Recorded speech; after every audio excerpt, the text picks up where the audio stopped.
Um, if Ukraine accepts the partition, and for reasons we can go into, I've got very good information now that they will. What you have is Ukraine, the Zelensky government saying, okay, put us into this parallel situation 75 years later, where Ukraine comes into NATO. That's the priority. So we don't have to face renewed Russian attacks. With us inside NATO, with allies throughout Europe, with the US, Canada as allies. In other words, as one of 33 countries, then we can rebuild economically. And not only can we rebuild economically, we can actually, based on our experience of holding out against the Russians, have this economic position which is resurgent, manufacturing, an industrial position. Of course, the agricultural sector, Ukraine is already one of the world's leading countries. So over time, the 75% of Ukraine, which is still free, if you will, is in a much stronger position than the 25%, which is occupied by the Russians, because the Russians are going to have to finance the recovery in those areas. They're going to have to find resources from somewhere to rebuild the areas which they have devastated, or just let them go to hell and show weakness. And who would I rather be with in the long run in terms of an economic position if we go beyond the military conflict? I'd rather be with that share of the international community in Western Europe, the United States, countries in Asia, which continue to be economically developing, rather than with a Russia which will be economically constrained and isolated for many years to come. I mean, there is so much to unpick there, Scott. First of all, when you talk about the partition of Ukraine, are you saying that you now think that President Zelensky will accept the areas that are currently illegally occupied by Russia? He will accept, if it comes with an agreement for NATO membership, EU membership, say, he will accept that those will be permanently ceded to Russia. Is that where you now think we are? With the exception of the word permanently. Uh, Not only do I believe that, I've heard that from very well placed people. Let's just leave it at that. And that is, uh, there will be, once Ukraine gets the guarantee that they get this invitation to NATO. Now, membership of NATO will still be a process that will take some time. They have to pass other criteria. But once they get that, then they will show a willingness to go into talks, which will be brokered with the Russians. They will not, in advance of those talks, uh, give up those territories. But on the other hand, in advance of those talks, they will not demand the precondition of the withdrawal of Russian forces. Right. And at that point, what you're setting up is then, and it'll be interesting to see how the Kremlin reacts to this. But I think Ukraine will be signaling, and in fact, I think they've already signaled behind the scenes, yeah, that they will accept in the short term that just as they have not been able to get Crimea back since 2014, they're not going to be able to get what we call the Donbas, parts of the Donetsk and Luhansk regions in the east back, and they're not going to get parts of the south back, part of the Kherson region, uh, you know, city like Mariupol, the one that fell after 12 weeks of just being pummeled by the Russians in 2022. Yeah, they accept the short term, if you will, setback that those areas have to be under Russian control while you play the longer term game of we're going to rebuild the remaining areas of Ukraine and we're going to do so by being part now, a guaranteed part of security and economic structures, such as NATO, such as the European Union. And do you think Putin would go for that?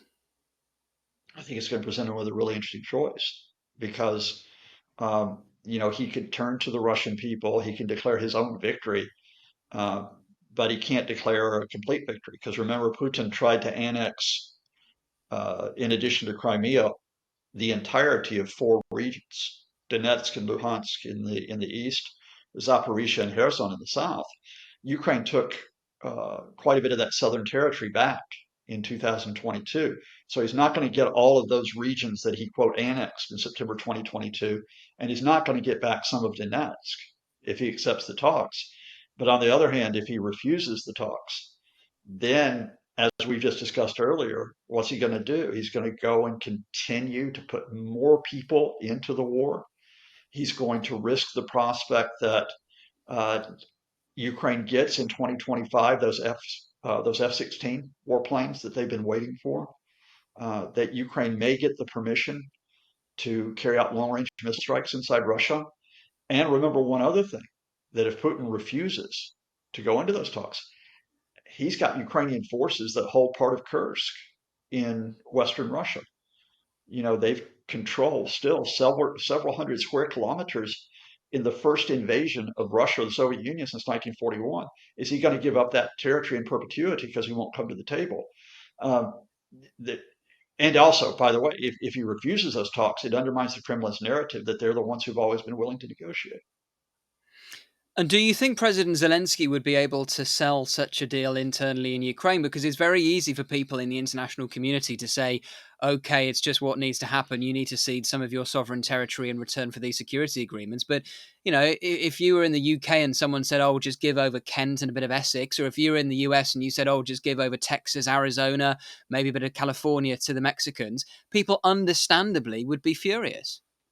No, I don't think, this can't be the international community is like issuing a demand that Zelensky do this, and it won't be. And again, based on conversations with people, in the know, as it were, the, the Zelensky government thinks that they can get Ukrainian acceptance of this. And you might ask why. Look, the Ukrainians have been beyond valiant, um, beyond heroic. I don't use that term lightly, beyond heroic in resisting 32 months of an assault by the second largest military in the world. But they have lost a lot of personnel. Um, they, their military is depleted. The troops that are on the front line are tired.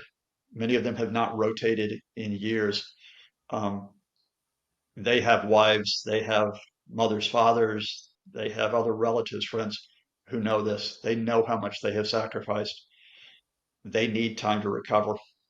And I think, yeah, they will not be happy about it. But I think uh, the Ukrainians can hold their heads up high in terms of what they held on to. And again, I'll repeat this because, as always, it's important to cut through Russia propaganda. It's to cut through a lot of activists who should know better in the West. We thought Kyiv was going to fall within a few weeks in 2022. I'm talking about analysts, military analysts, political analysts. We thought Zelensky was going to have to leave Kyiv to save himself and that his government would fall. Russia had its puppet in place to go into Kyiv. He's now back in Russia, trying to avoid basically being arrested if he ever steps foot outside that country. To hold out for so long and to preserve much of Ukraine, that in its way is a significant victory, even if you have to give up part of the country. And I think that's what Zelensky was signaling last week. You might have taken those headlines about the victory plan. Now, there are several elements to the victory plan, economic, military, political, that Zelensky took to Europe, took to the European Council, that he took to meetings with American and European leaders. Um, but you'll notice that the very first element he focused on the victory plan was his invitation to join NATO. So I think that was a signal which had been thought out by the Zelensky government, but I think it would have been thought out with respect to how Ukrainians would react, or indeed to what many Ukrainians now want. It um, West Germans would not have wanted to have the country divided in 1948, 1949. West Germans would not have wanted a situation where West Berlin, remember, was surrounded by East Germany and would be for the next 40, more than 40 years. But they had to accept that. They had to accept that for the part of the country in which they lived, they would have security, they would have a chance for prosperity.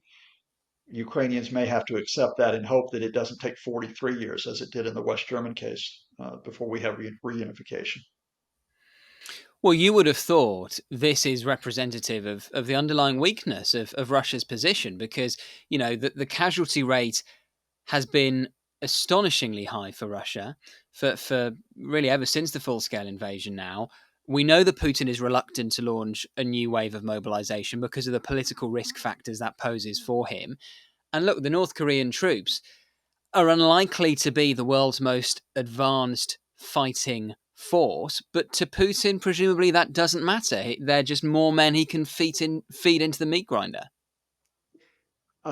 I think you're in a situation where the Russians are caught uh, between this heavy loss that they've taken. And, the reliable reports are they're taking around 1,200, 1,300, 1,400 casualties per day. Uh, Last week, they suffered, I think, the second deadliest day of the conflict this year. Uh, so they're taking what has now been a total of hundreds of thousands of casualties, but they don't want the full scale mobilization. Uh, that would give the lie to special military operation because all the Russians know this, that they're in a war which has now gone on for 32 months, that it is taking a high toll on the men who are being called up. But Putin still says, no, it's still containable. Now, that said, you have to acknowledge the Ukrainians have taken heavy losses as well, and the Ukraine does not have as many people to put on the front line, to counter Russians and now North Koreans. So you've got a window here. The Russians have advanced in the east. They have not advanced very quickly. To cut through all the hype in media, they have taken a couple of important towns in Donetsk. One of them was back in February, Avdiivka. More recently, they've taken Vuhledar, and they're on the point of taking two other towns, Toretsk and Pokrovsk. But even if they take those, it's still only part of the Donetsk region. And you're getting to the end of 2024. Battlefield conditions will be worse as we go from the autumn into the winter. How far can Russia advance to support where their political advantage lies? And their political advantage is to put up this impression Ukraine is cracking, Ukraine is breaking, they cannot hold out, they cannot hold out. In which case, their biggest potential ally is not Ukraine, because Ukraine's not going to capitulate. Their biggest ally is going to be the international community stepping away from this and saying it's just too heavy a loss for Ukraine to take. I think if the Russians don't make a decisive breakthrough militarily or politically by spring 25, we're talking about some type of resolution of this conflict in which Russia makes limited gains in the short term, but faces a significant defeat in the long term, because I think we're going to be facing what is a West Germany, East Germany situation. Thank you for watching today's episode of Frontline. For early access to our videos, member-only Q&As and live streams, then sign up for a membership via the link in the description. And for the latest news and breaking stories, listen to Times Radio and follow us at thetimes.com.